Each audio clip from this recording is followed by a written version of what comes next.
Movement और torque of a force. Movement और torque. Torque torque का दूसरा नाम होता है मूवमेंट। अब हमारी इस बुक में या हमारे इस मैकेनिक्स में जो मैकेनिक्स हम पढ़ रहे हैं यहाँ पे टॉर्क को मूवमेंट एज ए मूवमेंट हम लिखेंगे। जब भी मूवमेंट का वर्ड आएगा तो आपने कहना है मूवमेंट ऑफ इनर्शिया, नहीं खाली मूवमेंट। मूवमेंट जब भी वर्ड आएगा तो उसमें टॉर्क की बात हो रही है। यहाँ पे टॉर्क की बजाय लफ्ज़ मूवमेंट यूज़ होगा तो मूवमेंट होता है टॉर्क ही है, ठीक होगा।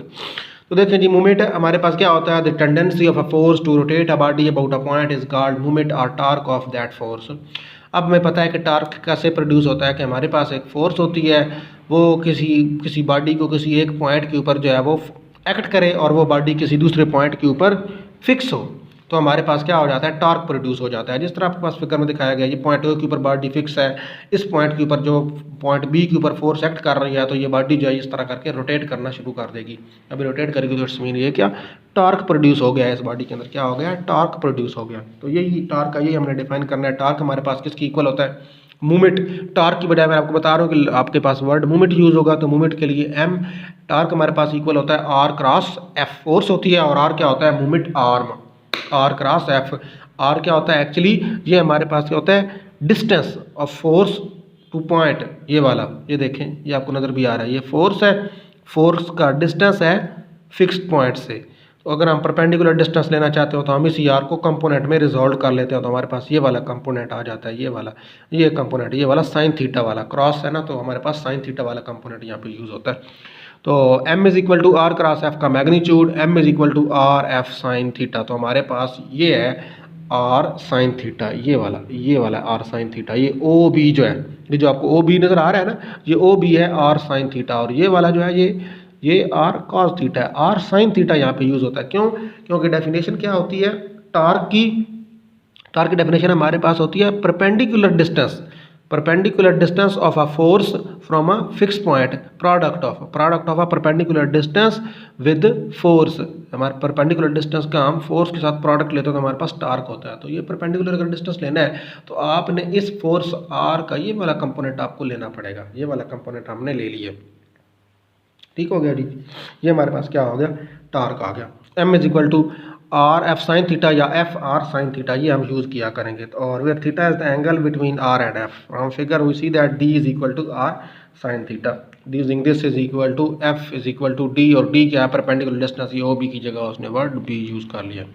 Important point, movement will be negative if body rotates in clockwise direction. देखिए अगर बॉडी क्लॉकवाइज डायरेक्शन में रोटेट करेगी तो हम टॉर्क को या मूवमेंट को नेगेटिव लिया करेंगे, और अगर बॉडी एंटी क्लॉकवाइज रोटेट करेगी तो हम टॉर्क को पॉजिटिव लिया करेंगे। बस ये दो बातें आपने याद रखी हैं कि टॉर्क पॉजिटिव कब होता है, जो मूवमेंट है पॉजिटिव कब होता है, और मूवमेंट नेगेटिव कब होता है। नेक्स्ट है व्रिगनेंस थ्योरम। जिस तरह हमने याद है वो पीछे हम क्या करते थे, हमारे पास किसी एक पॉइंट के ऊपर ज़्यादा फोर्सेज एक्ट करती थी, हम क्या करते थे, फोर्सेज के कंपोनेंट में रिजॉल्व कर देते थे और उन सारे कंपोनेंट्स को ऐड कर देते थे, तो हमारे पास कंबाइंड इफेक्ट आता था फोर्सेज का। इसी तरह जब एक बॉडी के ऊपर ज़्यादा फोर्सेज एक्ट कर रही होती है ना, और बॉडी किसी एक पॉइंट के ऊपर फिक्स होता है, तो क्या हो रहा है, उन ज़्यादा फोर्सेज की वजह से सारी फोर्सेज डिफरेंट टॉर्क पैदा कर रही होती हैं।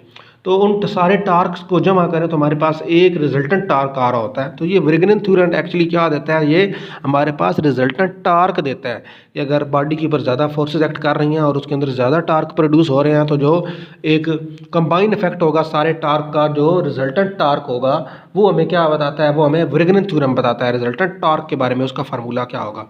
तो ये देखें, let the forces F1 F2 Fn be concurrent at a point A, let F be their resultant and R be the position vector of A with respect to A, then F is equal to F1 to Fn। हम क्या कर देते हैं, R के साथ, small r के साथ cross product लेते हैं, इधर भी और इधर भी, इधर भी लिया और इधर भी लिया, इधर लिया तो R क्रॉस Fm बन गया, ये आपके सामने था पीछे, और इधर R cross F1, R cross F2, R cross Fn, ये सारों के साथ मल्टीप्लाई हो जाएगा, M हो जाएगा M1, R cross F1 torque है, movement 1, movement 2, movement 3, movement n, इन सारों का मूवमेंट के नाम दे रहे हैं। मतलब देखें को आपके पास जो रिजल्टेंट मूवमेंट है वो कहाँ से आ रहा है, जो हर एक फोर्स मूवमेंट प्रोड्यूस कर रही है ना, उन सारे मूवमेंट को जमा करने से आपके पास रिजल्टेंट मूवमेंट आ रहा है। तो यही है, देखें, the movement about a point of a resultant of a system of concurrent force is equal to the sum of the movements of these forces about the same point. तो यही है व्रिगनेंस theorem. व्रिगनेंस theorem में क्या कहता है कि अगर किसी एक कंकरेंट फोर्सेज हैं, कंकरेंट फोर्सेज मीन किसी एक पॉइंट के ऊपर फोर्सेज एक्ट कर रही हैं और वो डिफरेंट टार्क प्रोड्यूस कर रही हैं, तो उन सारे टार्क का जो सम होगा वो हमारे पास किसकी इक्वल, वो हमारे पास जो उनका रिजल्टेंट टार्क होगा वो किसकी इक्वल होगा, उन सारे टार्क के सम के बराबर होगा। तो ये देखें सारे टार्क का जो सम है वो रिजल्टेंट टार्क के बराबर हो गया। ये है ब्रिगनन थ्योरम। ये पेपर में भी आ सकता है, स्टेट एंड प्रूव ब्रिगनन थ्योरम, तो आपने ये सारे का सारा वहाँ पे एज इट इज़ स्टेट करना है, ये ब्रिगनन थ्योरम कंप्लीट। तो इसी से रिलेटेड अब नेक्स्ट क्वेश्चन है, नेक्स्ट एग्जांपल है ये वाली। A system of forces act on a plate in the form a equilateral triangle. एक प्लेट है इक्विलेटरल ट्राइंगल की फॉर्म की, उसके ऊपर हमारे पास डिफरेंट फोर्सेज जो है वो एक्ट कर रही हैं of a triangle of side 2a, और उसकी साइड जो है वो 2a है। The movements of the forces about the 3 vertices are g1 g2 and g3। वो कहता है कि जो तीनों फोर्सेज है ना वो कौन सा मूवमेंट बना रही हैं, मूवमेंट मीन उनका जो टार्क है वो g1 g2 और g3 है respectively. Find the magnitude of the resultant. हमने रिजल्टेंट टार्क जो है वो हमने निकालना है, रिजल्टेंट टार्क उसका मैग्नीट्यूड निकालना है। रिजल्टेंट टार्क नहीं बल्कि हमने रिजल्टेंट फोर्स का मैग्नीट्यूड निकालना है इन द फॉर्म ऑफ टार्क। तो देखें जी हमने ट्राइंगल ले लिया ए बी और सी, या ये हमारे पास ट्राइंगल है, इसके अलोंग फोर्स F1 एक्ट कर रही है, इसके अलोंग F2 एक्ट कर रही है और इसके F3 एक्ट कर रही है। Let F1 F2 F3 be the forces acting along the side A B B C C A taking one way round. Take A B along X axis, हमने A B जो है वो x axis के ऊपर ले लिए। R resultant है R resultant का मैग्नीट्यूड है, ये वाला जो आर है इसका मतलब वो R X square plus R Y square के बराबर होगा। तो हम उसी तरह आर एक्स निकालेंगे और R Y by theorem of resolve power R X sum of the resolve parts of the forces along X axis. उसी तरह हमने ये F1 इसको दो फोर्सेज दो कंपोनेंट में रिजॉल्व करेंगे तो इसका एंगल तो ज़ीरो नहीं है, तो एक दफ़ा आ जाएगा F1 cos 0 plus F2 cos 180 minus 60। ये 180 माइनस 60 कहाँ से आया, ये फोर्स आपको नज़र आ रही है F2, ये वाली जो F2 है ये मैं आपको दिखाता हूँ। अगर आप ये इसको लाइन को सीधा कर दें तो ये वाला एंगल एक्चुअली है, ये टोटल एंगल कितना होता है 180 होता है, तो उसमें से ये 60 निकाल दें। ये इक्विलेटरल ट्राइंगल है ना, तो इक्विलेटरल ट्राइंगल के सारे इंटरनल एंगल 60 के होते हैं, ये भी 60 का होगा, ये भी 60 का होगा और ये वाला पूरा एंगल भी 60 का होगा। तो ये वाला कितना होगा 180 माइनस 60, ये वाला एंगल कितना हो जाएगा 180 माइनस 60 का रह जाएगा ये एंगल हमारे पास। ठीक हो गया नहीं, तो यही लिखा गया थी F2 cos of 180 minus 60 plus F3 cos of 180 plus 60। तो नेक्स्ट वाला जो है वो 180 प्लस 60 हो जाएगा। मीन इस तरह करके ये वाला अगर 60 है तो ये वाला भी 60 हो जाएगा, इस तरह करके ये देखें ये इस तरह है ना। तो यहाँ से यहाँ तक ये तो 180 हो गया, तो ये हमारे पास 60 है तो ये भी 60 होगा, तो 180 प्लस 60 हो जाएगा। तो ये आ गया 180 प्लस 60। इसको सिंप्लीफाई करेंगे तो ये आपके पास आ जाएगा F1 minus F2 half F2 minus F3 आ जाएगा। इसको एलसीएम लेके हमने यहाँ पे ये लिख लिया है। इसी तरह हम RY निकालेंगे F1 sine 0 F2 sine 180 minus 60 F3 sine 180 plus 60, ये हमारे पास निकल आएगा। इनकी वैल्यू लगाएंगे, ये हमारे पास सिंप्लीफाई होके RX और RY आ गया। RX क्या आ गया हमारे पास ये आया है और RY हमारे पास ये आ जाएगा। ये RX की वैल्यू और RY की ये वाली वैल्यू यहाँ पे हम पुट करेंगे इस रिजल्टेंट में। ये RY की वैल्यू है और ये वाली RX की वैल्यू ये हमने यहाँ पे पुट करनी है। RX का भी स्क्वायर लेना है और RY का भी स्क्वायर लेना है। तो ये देखें यहाँ पे ये मैं वैल्यू पुट कर दी है, RX की वैल्यू पुट कर दी, RY की वैल्यू पुट कर दी और इसको सिंप्लीफाई किया है थोड़ा सारा। ये सिंप्लीफाई करके हम यहाँ पे पहुँचे हैं F1 square F2 square F3 square minus F1 F2 minus F2 F3 minus F3 F1। ठीक हो गया जी, यहाँ तक हम पहुँच आए, ये हमारे पास आ गया रिजल्टेंट। अब हमने क्या करना है F1 की वैल्यू निकालनी है, F2 की निकालनी है और F3 की निकालनी है in term of movement G1 G2 और G3 जो दिए हुए हैं। यहाँ पे उसने मूवमेंट दिए हो गए हैं, मूवमेंट का नाम G1 है G2 है और G3 है। तो यहाँ पे G की फॉर्म में हमने F1 F2 F3 की वैल्यू निकालनी है और उसको यहाँ पे पुट कर देना है यहाँ पे। तो देखें जी take movement of all forces about A. अब ये देखें movement of all forces about A, सारी की सारी फोर्सेज का ए के अबाउट मूवमेंट लेना है।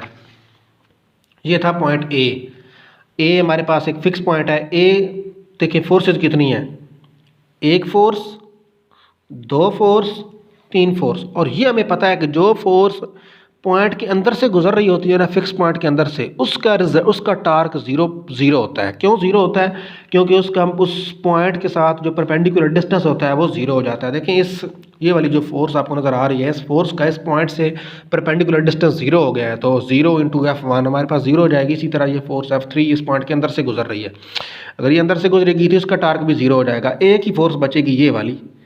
अगर इस पॉइंट के ऊपर आपके पास ये प्लेट फिक्स है तो ये वाली फोर्स क्या करेगी, ये यूं करके इसको घुमाएगी इस डायरेक्शन में, ये यूं करके इस तरह करके, ये कौन सी डायरेक्शन बनती है, ये एंटी क्लॉकवाइज डायरेक्शन बनती है, ये एंटी क्लॉकवाइज इसको घुमाना शुरू कर देगी ये वाली फोर्स।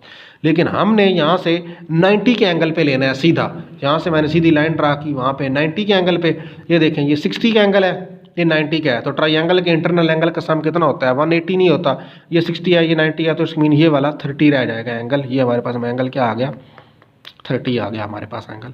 तो देखें ये चीज़ ये लिखी हुई है, G is equal to F2, ये चीज़ ये लिखी हुई है यहाँ पे आपको जो नज़र आ रही है। G1 जो हमारे पास एक जो मोमेंट 1 जो हम ले रहे हैं वो हमारे पास क्या बन रहा है, G1 is equal to F2, ये वाली फोर्स F2 हमने देखी थी ना कि F2 जो है वो टार्क प्रोड्यूस कर रही है, A प्राइम फोर्स का परपेंडिकुलर डिस्टेंस, इसका नाम A था, इसका नाम मैंने A प्राइम रख दिया। ये फोर्स F2 इसका परपेंडिकुलर डिस्टेंस यहाँ से यहाँ तक A prime, F2 into A prime, यही लिखा गया है, F2 इंटू A प्राइम लिखा गया हमारे पास। अच्छा जी, F2 AB cos 30, A prime की वैल्यू हमने निकालनी है और वो हम यहाँ पे पुट करेंगे A प्राइम। ये देखिए A प्राइम, ये आपके पास है A प्राइम, A प्राइम, ये वाली वैल्यू हमें पता है कितनी है, ये पूरी की पूरी वैल्यू 2A है, ये वाली पूरी की वैल्यू 2A है, और ये वाला एंगल है 30, ये वाला 90 और ये वाला एंगल है 60। हमारे पास वैल्यू है हमारे पास A प्राइम, AB cos 30, ये A है, ये B है, ये वाली हमारे पास फोर्स है ये वाली, इसके दो कंपोनेंट बनेंगे, एक वाली ये फोर्स AB, ये वाला हमारे पास क्या बनाएगा AB sin 30, और ये वाला लेंथ बनेगी AB cos 30, ये वाली लेंथ, ये वाला AB sin 30 और ये वाला AB cos 30, ये इसकी वैल्यू AB cos 30 हमने यहाँ पे ये पुट कर दिया। यहाँ पे ये आ गया हमारे पास AB cos 30, F2 AB cos 30, 2A F2 3 square root over 2, AB की हमने वैल्यू लगाई, AB ये वाली पूरी लेंथ 2A गिवन थी क्वेश्चन में, इसकी पूरी लेंथ 2A, ये 2A पुट कर दिया मैंने यहाँ पे, ये 2A आ गया, F2 एज इट इज़ रह गई, और cos 30 की वैल्यू 3 स्क्वायर बाई 2, इसको सिंप्लीफाई किया ये बन जाएगा A इंटू 3 स्क्वायर रूट 2। तो यहाँ से हमारे पास क्या आ गया है, G1 is equal to A 3 square root F2, तो ये आपके पास आ गया F2 इज इक्वल टू यहाँ से G1 over A into 3 square root. F2 की वैल्यू निकल आई, हमने तीनों फोर्सेज की वैल्यू निकालनी है, तीनों फोर्सेज मतलब हमने F1 की, F2 की, F3 की, F2 की निकल आई है। Similarly by taking moments of all forces about B and C, एक दफ़ा हमने पॉइंट फिक्स A किया था, एक दफ़ा हम पॉइंट फिक्स B करेंगे, एक दफ़ा हम पॉइंट फिक्स C करेंगे। जब हम पॉइंट B को फिक्स करेंगे तो हमारे पास F3 क्या आ जाएगी, G2, वहाँ पे क्या आया था G1 आया था ना, A into 3 square root, G2 A into 3 square root आ जाएगा, और F1 जो है वो G3 into A into 3 square root आ जाएगा। ये हमारे पास तीनों फोर्सेज की वैल्यू आ गई, ये तीनों फोर्सेज की वैल्यू हमने यहाँ पे पुट कर देनी है। F1 F2 F3 में ये तीनों फोर्सेज की वैल्यू यहाँ पे पुट होगी, ये वाला G3 square G1 square G2 square minus G1 G3 G1 G2 G2 G3, इसको सिंप्लीफाई कर देंगे, और नीचे ये 3A स्क्वायर, ये वाला A, ये नीचे भी आ रहा है 3 इंटू A स्क्वायर, इसकी वैल्यू उन सारों की आपने यहाँ पे पुट कर देनी है, यहाँ पे इनमें इसमें, तो ये आपके पास आ जाएगा विच इज़ रिक्वायर्ड, और यही हमें रिक्वायर्ड था, रिजल्टेंट उसने कहा था कि इस फॉर्म में आप लिख के दिखाएं।